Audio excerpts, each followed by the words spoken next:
Halo semua, Assalamualaikum warahmatullahi wabarakatuh. Perkenalkan, kami dari kelompok 4 dari kelas B Ilmu Komunikasi UNJ Angkatan 2019. Dalam mata kuliah Manajemen Media Massa dengan dosen Ibu Marisa Puspitasari MSI, kali ini kami akan mempresentasikan materi yang berjudul Kreatif dan Inovasi. Sebelumnya, izinkan saya untuk memperkenalkan anggota dari kelompok 4. Yang pertama ada Adinda Farah Adari dengan nomor urut 1, lalu ada Haikal Syahid Abdullah dengan nomor urut 13, Haya Sofia dengan nomor urut 15, Mediana Salsabila dengan nomor urut 23, dan saya sendiri Susiana Rahman nomor urut 39. Materi kali ini akan diawali dengan materi yang berjudul Kreativitas, Inovasi, dan Peran Kreativitas dalam Media yang akan dipaparkan oleh Adinda Farah Adari. Di sini saya akan membahas mengenai kreativitas dan inovasi. Jadi, inovasi merupakan suatu proses pengembangan dari implementasi yang menghasilkan suatu gagasan-gagasan baru. Lalu, apa hubungan kreativitas dan inovasi itu sendiri? Jadi, inovasi tidak akan pernah ada jika tidak adanya kreativitas yang menunjang inovasi tersebut.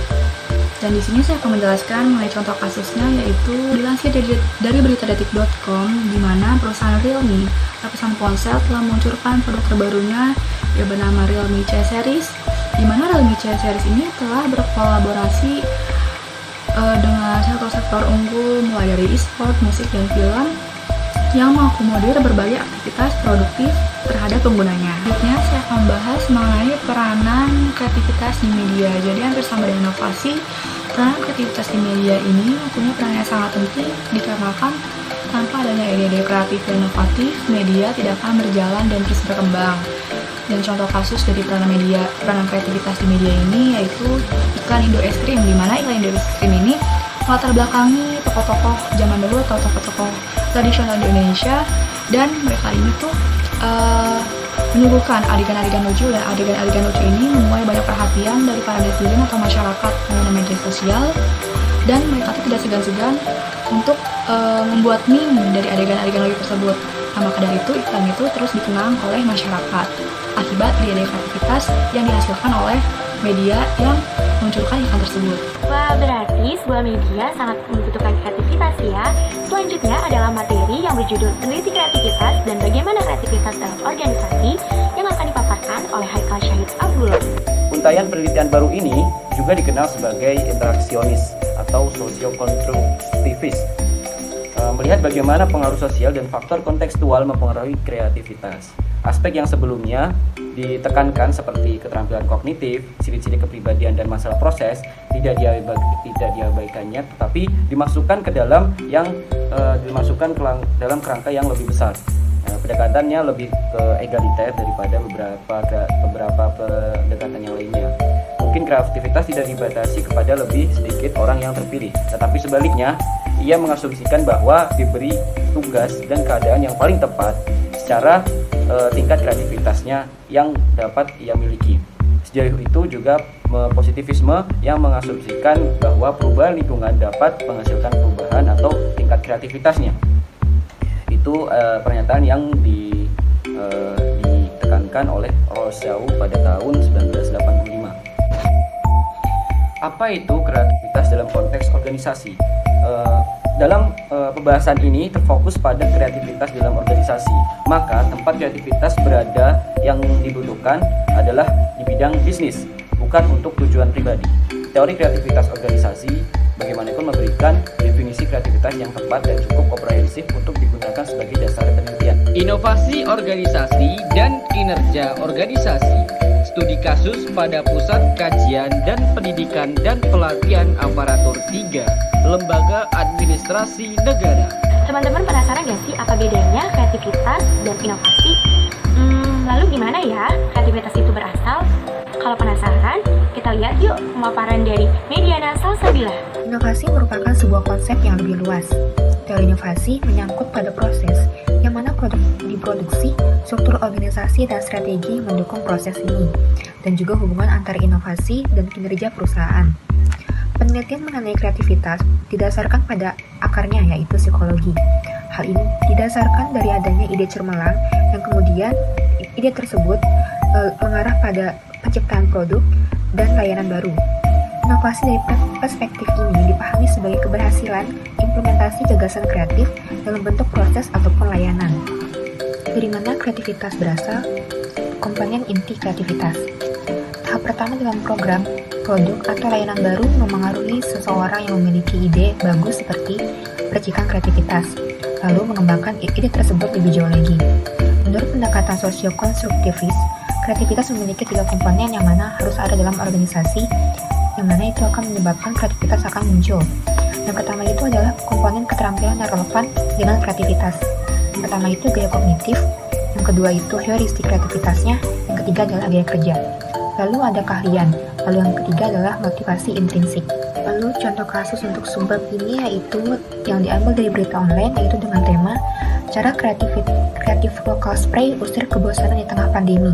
Jadi dalam hal ini local spray adalah sebuah komunitas di daerah Kota Nganjuk menuangkan ide-ide kreativitasnya untuk dapat berinovasi di tembok-tembok jalanan di sekitar Kota Nganjuk. Namun tentunya hal ini sudah mendapat perizinan dari Pemda dan mereka mendapatkan kebebasan untuk berekspresi dan menuangkan ide mereka di tembok-tembok di sekitar jalanan Kota Nganjuk. Selain sebagai penuangan ide kreativitas mereka, adanya gambar-gambar graffiti ini juga menjadi hiasan di sekitar jalanan Kota Nganjuk. Sebuah lingkungan kerja juga membutuhkan motivasi intrinsik loh.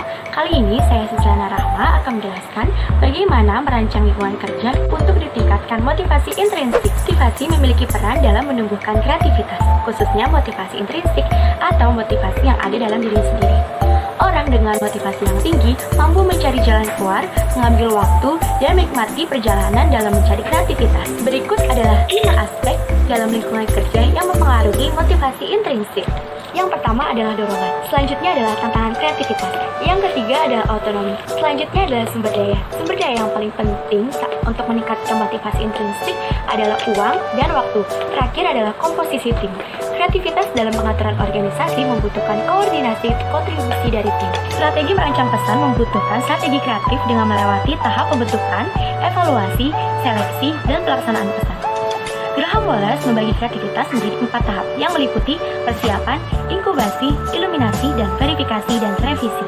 Ada beberapa pendekatan untuk mengerjakan strategi kreatif ini, yaitu dengan strategi generik, strategi primitif, strategi unique selling, proposition, strategi brand image, dan strategi positioning.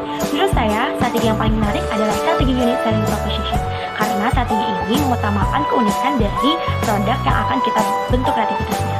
Untuk materi ini, saya mengambil salah satu contoh kasus, yaitu Opening Asian Games 2018 di Indonesia. Acara ini sangat mewah dan mengundang perhatian banyak negara, juga mendapatkan penghargaan dan apresiasi dari banyak orang. Acara ini tidak terlepas dari usaha keras orang-orang hebat di dalamnya, seperti Wisnu Tama dan ADMS. Selain itu, kreativitas yang tinggi, perencanaan strategi yang baik, dan sistem kreativitas yang baik juga menjadi kunci kehebatan dalam acara ini. Selanjutnya adalah materi dari Haya Sofia yang akan membahas kreativitas dalam organisasi kreatif dan kreativitas model bisnis. Menurut Gildan Spiller tahun 2007 mengidentifikasi 17 karakteristik penting dari karya kreatif dalam organisasi kreatif yang menyebabkan tantangan yang sangat berbeda dari standar dalam organisasi.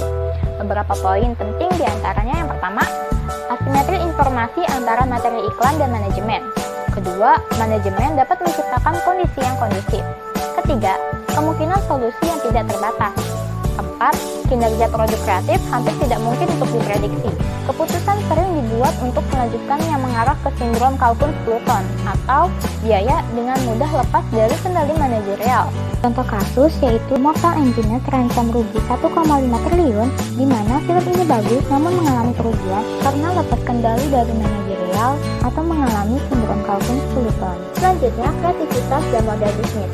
Homebox Office dan Pixar, meskipun basis pendanaan masing-masing berbeda, model bisnis mereka serupa karena memberikan tingkat perlindungan dari kekuatan pasar. Model bisnis yang memberikan tingkat bantalan dari kekuatan pasar tampaknya berkorelasi positif dengan kreativitas. Contoh kasus dilansir dari CNN, di rumah saja saat corona, HBO Go gratis selama 1 bulan. Terdapat 39 konten gratis mulai dari film diri yang populer di konten original Homebox Office. Ini merupakan model bisnis kreatif yang menyesuaikan keadaan saat ini. Demikian presentasi dari kelompok kami, kurang lebihnya mohon maaf. Wassalamualaikum warahmatullahi wabarakatuh.